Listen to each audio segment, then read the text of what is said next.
दरम्यान दिल्ली स्फोटामागे पांढरपेशा जिहाद आहे। सुशिक्षित मुसलमान अतिरेक्यांचं षडयंत्र आहे आणि तपास यंत्रणेला असा संशय आहे। दिल्ली स्फोटामागे पांढरपेशा जिहाद असल्याचं आता समोर येत आहे। सुशिक्षित मुसलमान अतिरेक्यांचं षडयंत्र असल्याचं तपास यंत्रणांना संशयातून आता व्यक्त होत आहे। दिल्लीमध्ये काल स्फोटांची मालिका पाहायला मिळाली।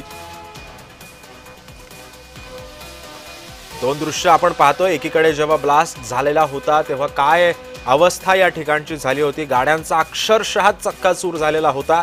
एका गाडीमध्ये ब्लास्ट झाला, त्यानंतर आजूबाजूच्या असणाऱ्या गाड्यांनी सुद्धा पेट घेतलेला होता। तर दुसरी जी आपण गाडी पाहतोय एका फोटोमध्ये ती आहे व्हाईट कलरची i20 गाडी। याच i20 गाडीमध्ये हा ब्लास्ट झाला।